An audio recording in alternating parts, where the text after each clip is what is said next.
kalau kita ingin damai, kita harus siap perang. Akan sia-sia kita beli barang mahal, tetapi nanti penggunaannya akan sulit. Military industry di Cina itu luar biasa.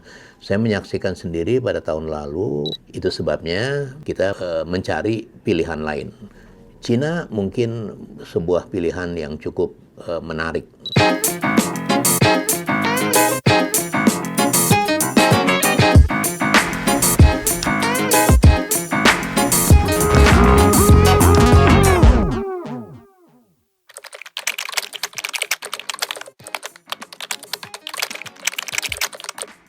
Itu baru sebatas rumor ya. Jadi kita mau beli pesawat J10 dari Cina, kita mau beli pesawatnya pesawat bekas dan lain sebagainya. Saya enggan menanggapi rumor ya. Lebih baik nanti kita bicara kalau memang sudah ada pengumuman resmi bahwa kita memang mau membeli pesawat tempur dari Cina, itu bagaimana posisi kita. Tapi secara garis besar, apakah itu beli dari Cina, apakah beli dari Amerika, apakah beli dari mana aja, pembelian pesawat itu yang harus dipahami adalah pesawat itu alat utama sistem senjata. Ya, pesawat itu adalah subsistem dari sistem yang besar. Sehingga apabila kita memutuskan membeli sebuah pesawat, seharusnya, dan saya percaya mungkin sudah diperhitungkan, bahwa itu klop atau cocok atau sudah bisa terintegrasi dalam sistem yang sudah kita miliki, yang sudah atau akan kita gelar. Dengan demikian, pembelian alat utama sistem senjata dalam hal ini pesawat itu akan efektif dan efisien.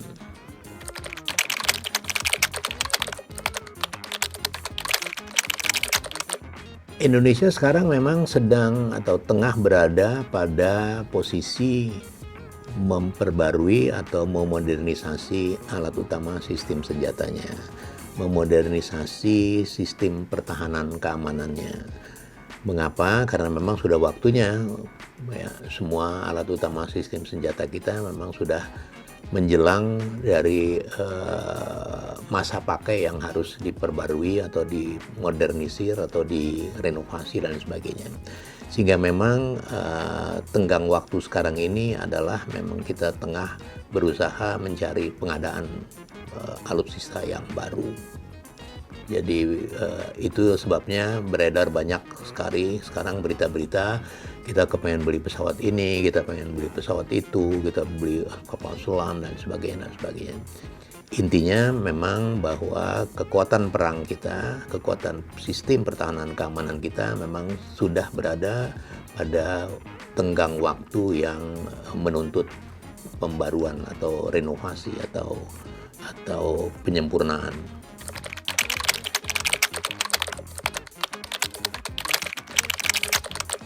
Gambar besarnya adalah kalau kita ingin damai, kita harus siap perang. Ya, itu menjadi pertimbangan utama sehingga tidak ada negara yang tidak punya angkatan perang ya.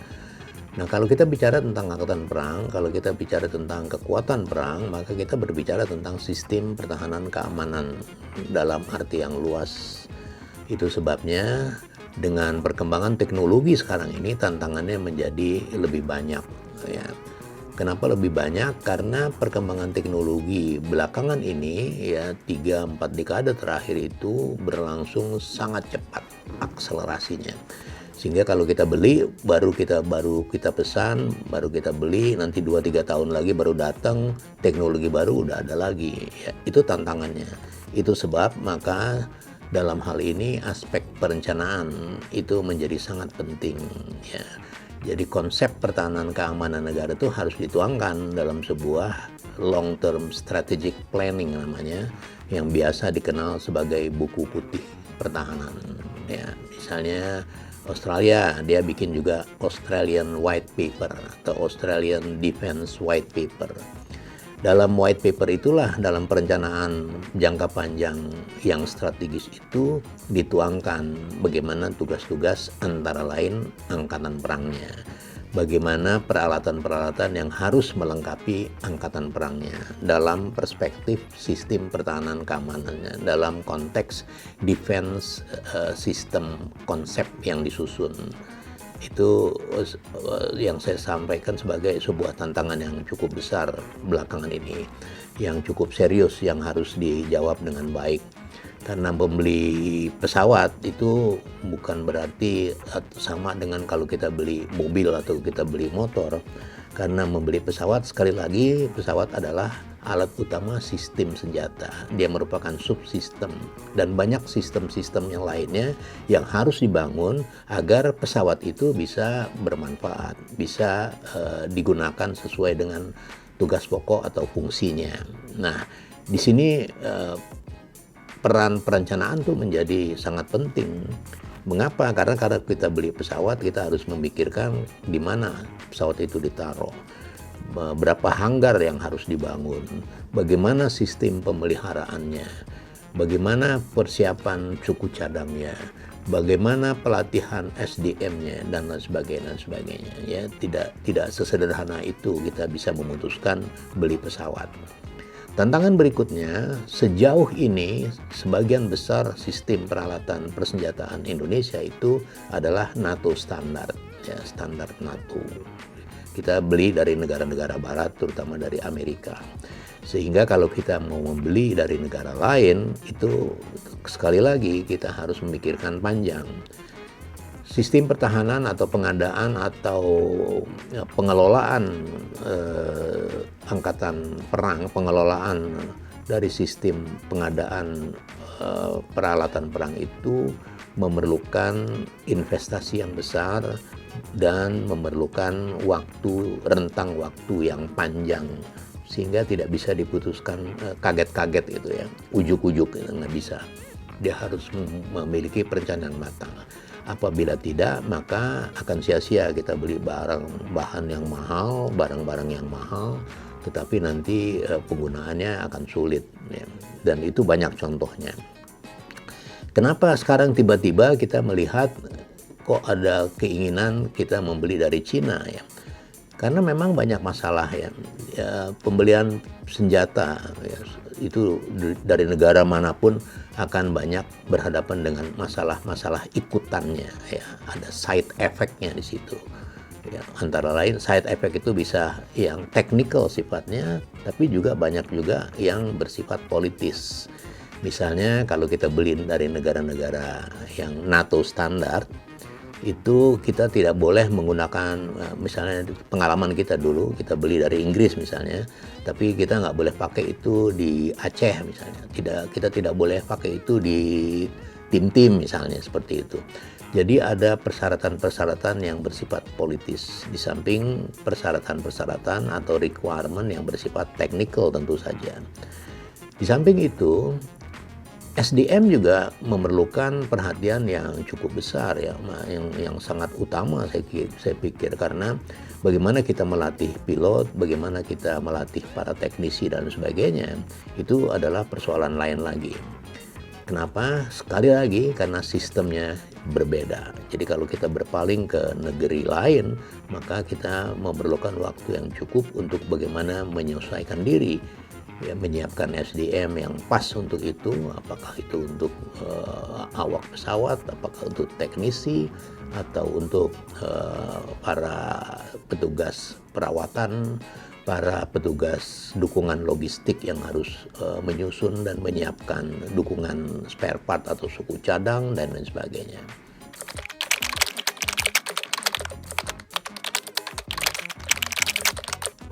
Ya, itu memang memerlukan pertimbangan sendiri, ya. Kalau dikatakan Cina sudah sebagai pesaing, itu memang sudah pesaing. Dan realitanya memang dia sudah pesaing. Amerika sudah merasa tersaingi. Itu sebabnya terjadi US-China trade war belakangan ini, ya. Kenapa? Karena Amerika sudah melihat bahwa teknologi Cina sekarang sudah mengancam hegemoninya Amerika. Dia sudah merasa tersaingi. Nah, itu sebabnya persaingan itu sekarang menuju ke hal yang negatif, ya, persaingan yang tidak sehat, sehingga diistilahkan sebagai perang dagang misalnya. Jadi itu terjadi kenapa? Karena kemajuan teknologi yang dikembangkan oleh Cina itu sangat cepat, ya, sangat cepat. dan itu tentu saja di luar dugaan Amerika Serikat sendiri. Tapi harus dipahami bahwa mudah sekali menilai sebuah negara itu meningkatkan kekuatan perangnya.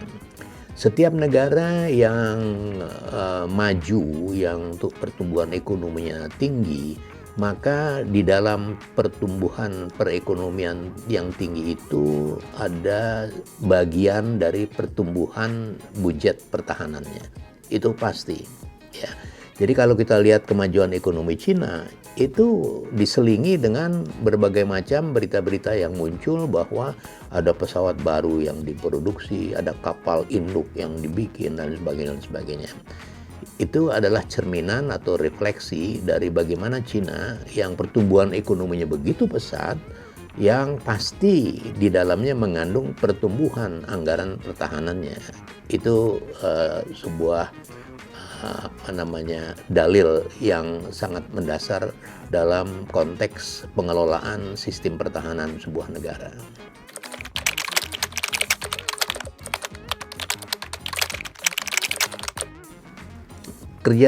Kerjasama pertahanan itu tidak bisa lepas dari foreign policy, dari national interest, ya. Jadi platformnya adalah kebijakan luar negeri. Kebijakan luar negeri platformnya adalah national interest, ya, interest nasional, kepentingan nasional. Nah, kalau melihat mengenai kita sudah mulai berpaling ke Cina, itu tentu saja banyak kajian-kajian yang dilakukan yang memutuskan kemudian oke, kita sekarang perlu cari sumber lain, ya. Kenapa? Banyak masalah. Tadi sudah saya sampaikan bahwa pertimbangan-pertimbangan membeli persenjataan itu harus betul-betul tepat sasaran. Dalam pengertian kita beli persenjataan yang klop, yang cocok dengan sistem yang kita gelar di dalam negeri. Kemudian keberlangsungan penggunaannya, utilitasnya itu juga bisa dijamin dalam hal ini, misalnya tentang pelatihan SDM dan dukungan suku cadang. Juga tentu saja sarana dan prasarana dukungan logistik di dalam negeri sendiri dalam mengoperasikan pesawat itu. Nah, pengalaman panjang dalam pengadaan sistem senjata dari Barat, itu kita sering berhadapan dengan masalah-masalah yang politis sifatnya, sehingga kita tersandera. Itu sebabnya kita melihat mencari pilihan lain. Cina mungkin sebuah pilihan yang cukup menarik. Di samping secara geografis dia juga dekat dengan Indonesia, kemudian secara kultur dia juga tidak begitu kontras, ya, tidak begitu besar perbedaannya karena banyak juga masyarakat Cina yang ada di Indonesia dan sebagainya. Banyak masalah-masalah atau problem-problem yang bisa mendukung bahwa pilihan kita ke Cina itu tepat. Ya, banyak hal yang positif, tetapi ada juga hal-hal yang perlu dipertimbangkan, bahwa kemajuan teknologi Cina itu memang baru, ya, katakanlah ya 2-3 dekade terakhir, sehingga dalam hal ini bisa dikatakan bahwa dia belum teruji. Sementara kalau persenjataan yang NATO standar itu betul-betul sudah established, ya, itu dari sistem produksinya memang sudah lama, sudah mapan, dan juga sudah war proven, jadi sudah digunakan di berbagai medan perang dan sebagainya. Itu yang membedakan kalau kita membeli sistem persenjataan dari negara NATO dan non-NATO atau yang baru, atau dalam hal ini dari Cina, ya. Tidak sepenuhnya merugikan, tapi juga tidak sepenuhnya menguntungkan. Jadi banyak pertimbangan-pertimbangan yang harus dikaji. Disinilah kejelian dari kita untuk bisa memutuskan, oke, kita beli J10 misalnya, atau kita beli ini. Ya, pertimbangannya banyak, dan saya percaya tentunya kita sudah memperhitungkan itu. Akan tetapi sekali lagi perlu saya garis bawahi bahwa perkembangan teknologi yang begitu pesat itu memerlukan kecermatan yang cukup tinggi dalam memutuskan untuk pengadaan alat utama sistem senjata.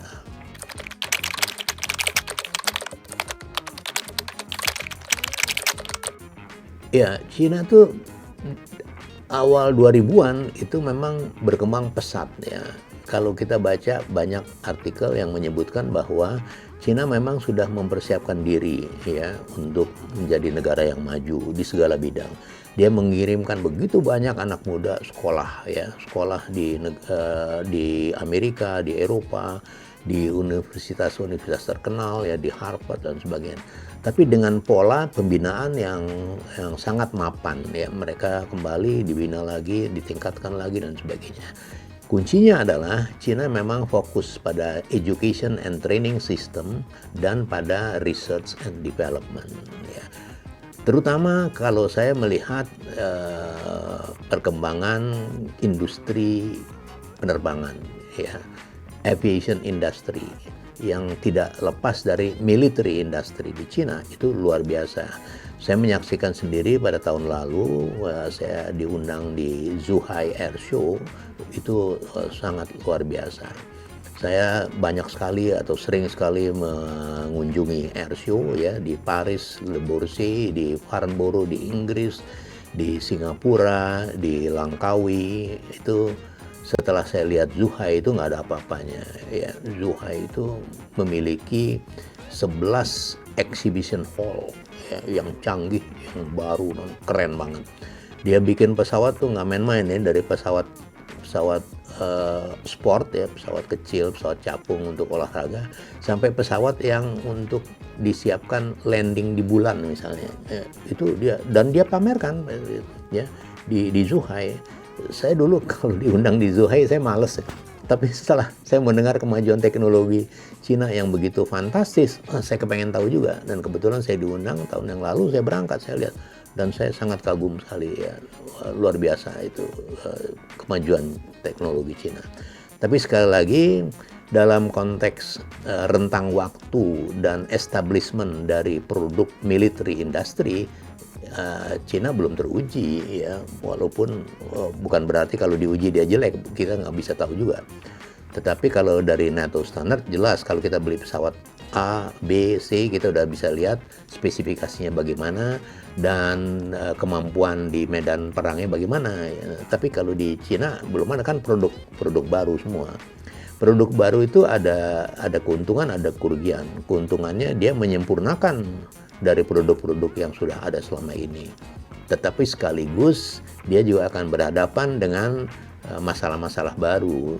Semua produk baru akan menghadapi masalah-masalah baru di lapangan. Karena produksi peralatan teknologi itu tidak cukup memerlukan laboratorium di ruangan. Dia memerlukan juga laboratorium di lapangan.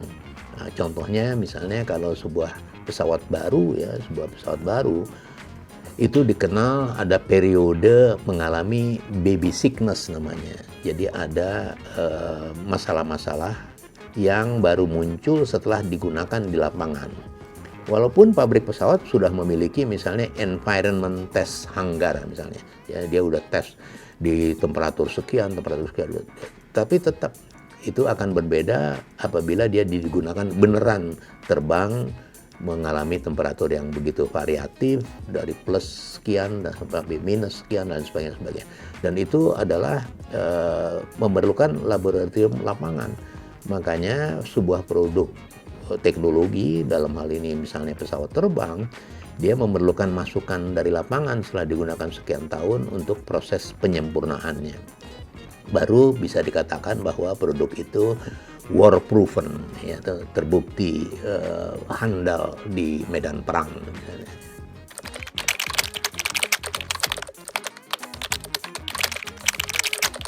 Jadi dari uraian tadi kesimpulannya sederhana, bahwa kita sekarang berada pada rentang waktu untuk memperbaharui atau menyempurnakan sistem pertahanan keamanan kita, dalam hal ini alat utama sistem senjata dari Angkatan Darat, Angkatan Laut, dan Angkatan Udara.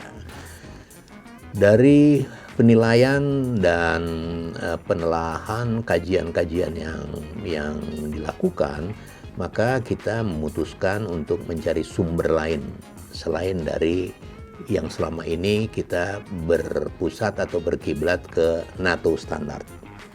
Kenapa? Karena banyak masalah-masalah teknis dan juga non-teknis dalam hal ini ya politis yang harus kita hadapi dalam proses pengadaan alutsista. Sehingga kita mencari yang lebih baik, yang lebih nyaman, yang lebih friendly, yang lebih bisa memberikan manfaat positif bagi perkembangan dunia pertahanan kita. Peralatan-peralatan alutsista Angkatan Darat, Angkatan Laut, dan Angkatan Udara. Sekali lagi saya garis bawahi di sini, tantangan besarnya adalah kemajuan teknologi berlangsung sangat cepat, sehingga kita juga harus berpikir bagaimana kita untuk mengupgrade ya, untuk meningkatkan kemampuan kita. Dunia sekarang berada dalam cyberspace, ya, cyberspace becoming the fifth domain after land, water, air, and space. Dia menjadi domain kelima setelah pendaratan, perairan, udara, dan ruang angkasa. Dan itu sebabnya kita mengenal peperangan sekarang berada dalam posisi atau kondisi network centric system. Jadi sistem melawan sistem. Bukan angkatan perang melawan angkatan perang lagi, bukan negara melawan negara lagi, tetapi sistem melawan sistem. Kenapa kita berada dalam cyberspace?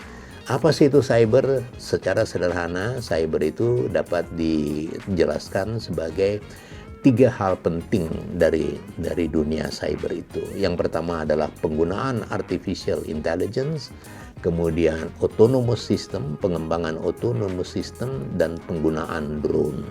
Itu adalah ciri khas dari cyberspace. Sekian, terima kasih.